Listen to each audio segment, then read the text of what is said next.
The story of Washington, D.C. The heart of a nation in the late 18th century, a young nation, freshly independent from British rule, faced a problem. Where should its seat of government reside? The United States, born from revolution and bound by a fragile union of states, needed a capital city that would symbolize its unity, ambition, and democratic ideals.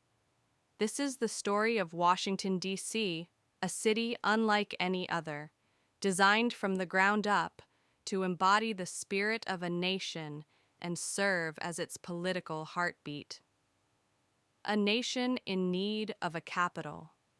After the American Revolution, the question of where to place the capital sparked heated debates. Northern states like New York and Pennsylvania vied for the honor, while southern states pushed for a location closer to their interests. Philadelphia and New York City briefly served as temporary capitals, but regional rivalries demanded a neutral solution.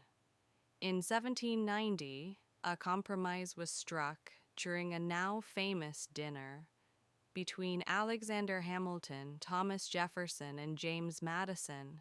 The deal, known as the Residence Act, called for a new capital to be built along the Potomac River, independent of any state, ensuring no single region could dominate the federal government. The site chosen was a swampy, forested area straddling the border of Maryland and Virginia. President George Washington, a surveyor by trade and a Virginian by birth, was tasked with overseeing the project. He selected a French engineer, Pierre-Charles L'Enfant, to design the city. L'Enfant's vision was grand, a city of wide boulevards, majestic monuments, and symbolic architecture that would rival the great capitals of Europe. L'Enfant's grand design, Pierre L'Enfant, a man with a flair for the dramatic, envisioned a city that would inspire awe and reflect the democratic ideals of the new republic. His plan, laid out in 1791, was a masterpiece of urban design. He proposed a grid system overlaid with diagonal avenues named after the states, converging on key points like the Capitol and the President's House, later known as the White House. These avenues would create open vistas, symbolizing transparency and accessibility in government. At the heart of the plan was a grand axis, a long stretch of green space that would eventually become the National Mall, connecting the legislative and executive branches of government. L'Enfant's ambition, however, clashed with the practical realities of the time. His bold ideas and fiery temperament led to disputes with local landowners and officials, and he was dismissed from the project in 1792. Despite this, his plan was largely followed, thanks to the work of his assistant, Andrew Ellicott, and others who carried the vision forward.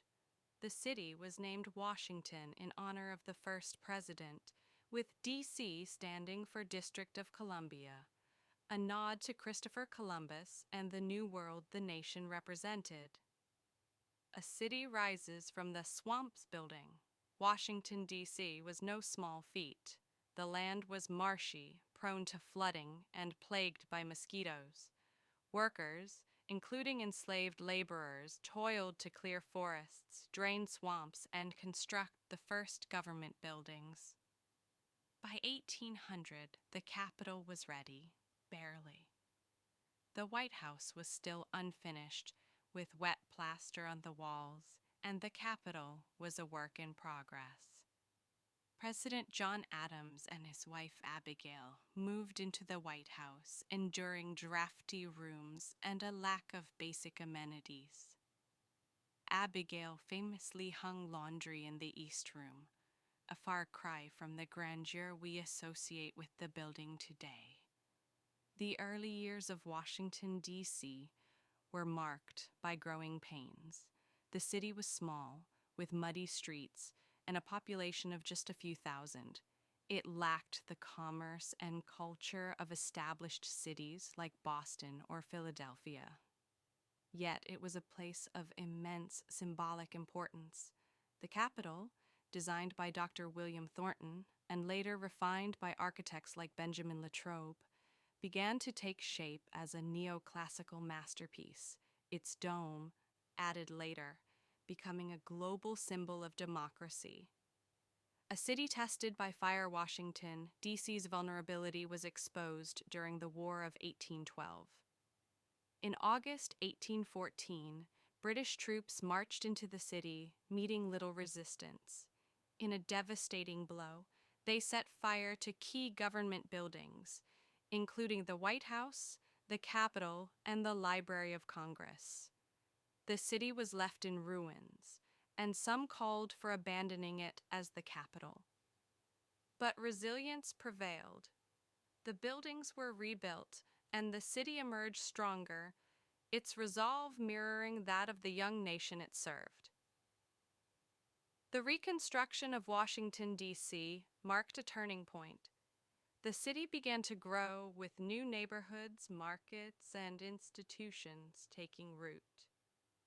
The Smithsonian Institution, established in 1846, became a beacon of knowledge and culture. The completion of the Washington Monument in 1884, a towering obelisk honoring the first president, added to the city's iconic skyline,